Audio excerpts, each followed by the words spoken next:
My name is Daniel Kibblesmith, and I am the writer of New Warriors #1. I got interested in the New Warriors later. I remember seeing them on the shelf when I was a kid, picking up comics in the 90s, and just feeling like they were too cool for me. Like I was intimidated by, Night Thrasher who had a blade coming out of his wrist.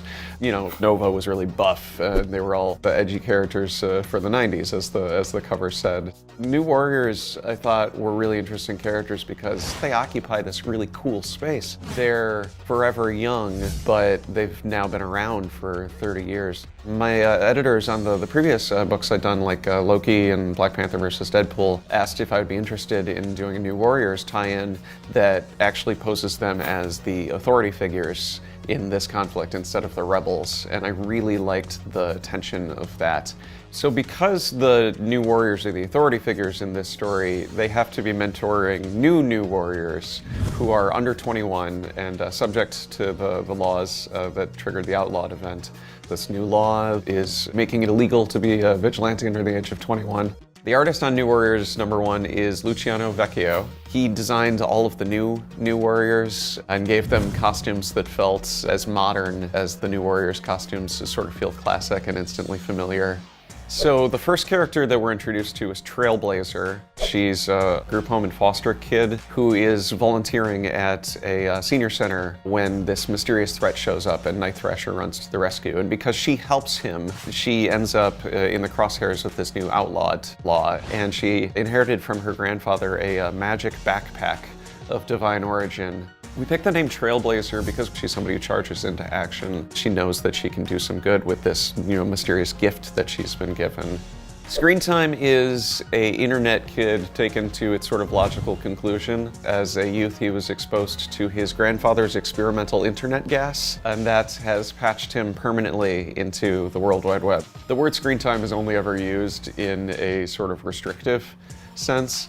And because we're doing a story about teenage rebels, a lot of the names are about teens fighting against labels that are put on them. So with Screen Time, we liked the idea that he has infinite screen time. Snowflake and Safe Space are the twins, and their names are very similar to Screen Time. It's this idea that these are terms that get thrown around on the internet that they don't see as derogatory, to take those words and kind of wear them as badges of honor. Safe Space is kind of a big, burly, sort of stereotypical jock. He can create force fields, but he can only trigger them if he's protecting somebody else. Snowflake is non-binary and goes by they, them. Snowflake has the power to generate individual crystallized snowflake-shaped shurikens. The connotations of the word snowflake in our culture right now are something fragile. And this is a character who is turning it into something sharp.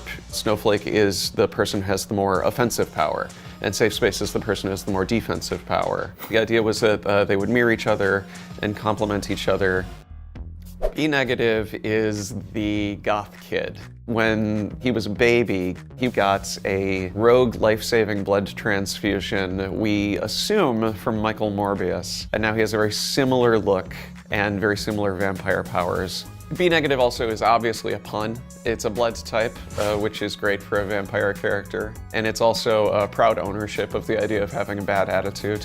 I want the people who read our New Warriors to feel all of the excitement that they felt if they read the 90s one. We want it to have big, colorful characters, personality clashes, romance, a diverse cast, which is something that the New Warriors titles have always strived to make a priority. Every New Warriors comic has always felt like a reflection of the year that it came out. And I don't think we're worried about being dated. I think we're way more interested about it being now.